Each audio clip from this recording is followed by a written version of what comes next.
डिसेंबर 2010 मध्ये ट्रायल कोर्टाने शबनम आणि सलीम या दोघांचाही वर्डिक्ट कन्फर्म केला. त्या दोघांनाही फाशीची शिक्षा झाली. ही फाशीची शिक्षा नंतर त्यांनी सेशन कोर्टामध्ये चॅलेंज केली, तिथून हायकोर्टामध्ये चॅलेंज केली, सुप्रीम कोर्टामध्ये चॅलेंज केली. प्रत्येक टप्प्याला सुप्रीम कोर्ट, हायकोर्ट आणि सेशन्स कोर्टाने ही फाशीची शिक्षा उचलून धरली की ह्या प्रकारच्या निर्घृण हत्येला फाशी ही एकच शिक्षा योग्य असू शकते. इतक्या पुराव्यानंतर, इतक्या ट्रायलनिशी असं फायनली झालं की आता शबनम ही भारतातली, स्वतंत्र भारतातली फाशीला जाणारी पहिली महिला असेल. बापरे. ह्याच्यामध्ये काही थोड्या टेक्निकॅलिटीज आहेत. एकतर आपल्याकडे फाशी ही फक्त रेअरेस्ट ऑफ द रेअर केसेसमध्ये दिली जाते, त्यामुळे अजूनपर्यंत फाशी शबनमला दिली नाहीये. तिची सगळी मर्सी पिटिशन किंवा जे काही ऑप्शन्स असतात ते सगळे ऑप्शन्स, रेमेडीज ऑलरेडी एक्झॉस्ट करून झालेले आहेत. पण जे आपण निर्भया केसच्या वेळेला बघितलं की जर तुमचं एकत्र को कॉन्स्पिरेटर्स तुम्ही असाल तर तुमचं ब्लॅक वॉरंट म्हणजे फाशीचं जे वॉरंट आहे ते एकत्र निघतं.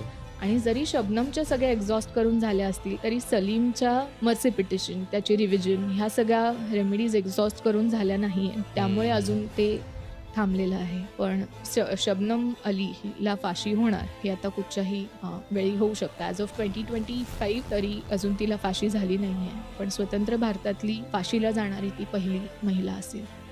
याच्यावरून खूप मोठी एक डिबेट झाली आहे की नक्की फाशी द्यायला पाहिजे का, त्यातून एका महिलेला खरंच फाशी द्यायला पाहिजे का. कारण मध्ये एक पोस्ट पण अशी व्हायरल झालेली की तिचा मुलगा आहे जो काही वर्षापूर्वी त्यांनी एक फोटो धरलेला की प्रेसिडेंट अंकल प्लीज मेरी मम्मी को फाशी मत दो. आणि ह्या सगळ्या डिबेट्समध्ये शबनमला फाशी द्यावी की नाही या डिबेट्स जरी असतील तरी आता ती फक्त तिच्या फाशीच्या ब्लॅक वॉरंटची वाट पाहते.